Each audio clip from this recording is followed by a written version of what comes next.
so glad to see you all here today because we have a special guest coming from Lake Inasmuch. You all know where Lake Inasmuch is, don't you? Not far from Barstow. That's right, you do know it, so I'm so pleased. And here to share the goings-on at the lake is the premier travel agent, Liz the Camel. Hello there. Hello.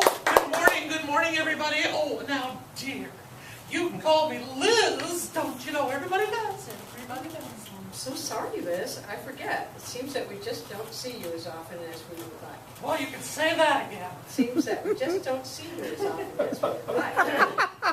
Now you're just going for the cheap comedy, huh? Come on, sister, class it up.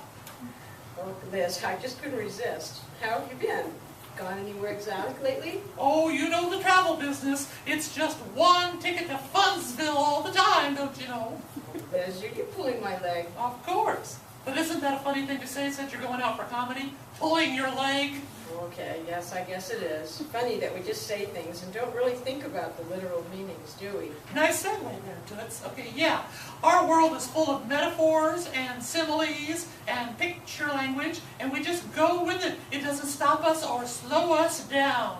I think I can sense where this is going. You think? Okay, yeah. So why is it when we come to the Bible, we lose all sense of humor and all sense of language and all the possibilities of story?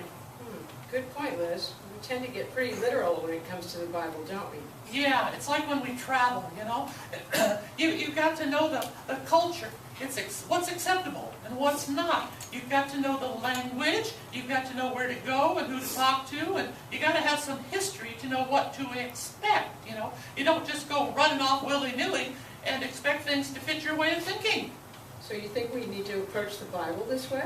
Well, you'd better believe it, don't you know. You know, the Bible was written in a very different language, to a very different culture, in a very different time, and a very different understanding of the world, and a very different understanding of God. That's a lot of very different. You bet it is. So we've got to apply some historical critical study when we read the Bible, and not get all alarmed at things without understanding where they come from. You know, it's like the passage about the unforgivable sin. The what? Oh, yeah. Yeah. Oh, you haven't read that part yet, huh? Okay, it's lots of fun, you know. Okay, maybe you'll get to it today. Well, I certainly hope so. Even the thought of it makes me a little nervous. Well, just quick and simple then. It's about our failing, not God's, you know. Forgiveness and love from God are perfect and unconditional, you know. It's just that somewhere along the way we have to take advantage of the power of God to let love in. And, the fact is, we have the power to refuse God's love. Refuse it enough, and we forget that God's even out there, that we can even begin to accuse God of evil. Well, that's horrible. What can we do? Oh, come on. If you even care about it, then you're all right, you know. It's those who don't care that are in trouble.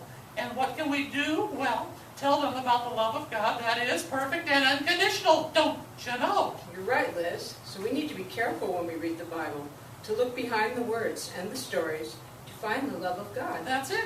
That's it. And claim the love of God. You know, that's Jesus. When things feel just a little shaky, I've got to get back. Got trips to plan, don't you know? So ta-ta. Ta-ta, Liz. When things are shaky, cling to Jesus.